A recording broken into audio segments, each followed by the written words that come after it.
Monsieur le maire, bienvenue dans C'est-à-dire, plongé dans le noir et dans le froid, c'est le calvaire de certains habitants qui ont été confrontés à des coupures d'électricité de la part d'Enedis la semaine dernière. D'abord, est-ce que depuis c'est réglé ? Réglé à moitié puisqu'ils ont l'électricité depuis vendredi soir, 23 heures. Par contre, c'est de manière provisoire puisque ce sont des lignes aériennes et la panne, à ce jour, à ma connaissance, n'est toujours pas trouvée. Et combien de foyers ont été touchés ? Environ 200 personnes, en foyer 26 adresses, donc ça fait un peu plus de foyers.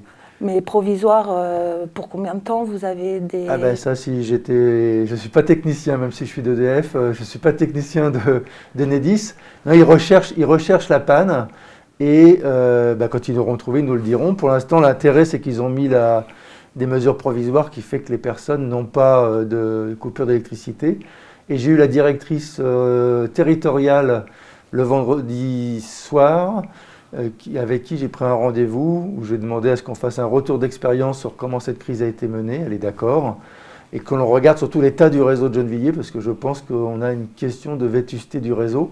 Et donc j'ai un rendez-vous, je vais demander de faire un point et qu'on se retrouve après les vacances de février sur cette question-là. Et les habitants sont obligés de passer par cet opérateur ?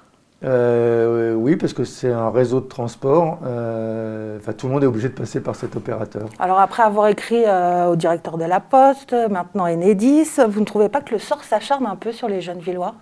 Ah ben alors sur la Poste, malheureusement, j'ai bien vu que les maires de droite étaient d'accord avec notre courrier et donc on va certainement mener une action avec tous les maires des Hauts-de-Seine sur cette question-là. Donc ce n'est pas qu'un phénomène gennevillois, je dirais malheureusement.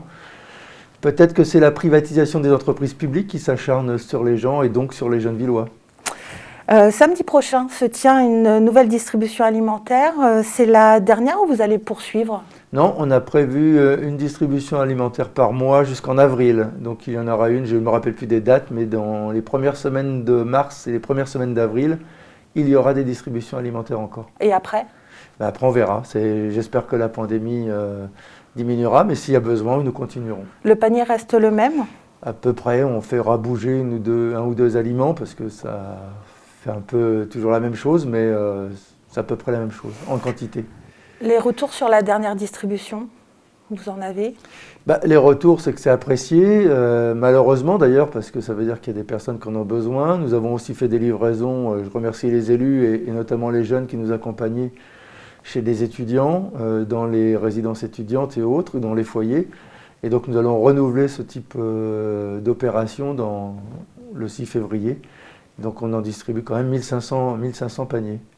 Les bénévoles sont toujours aussi mobilisés ? Oui, de plus en plus. Et donc on est même presque obligé de limiter les participations, sinon on est trop nombreux et on se gêne dans la distribution.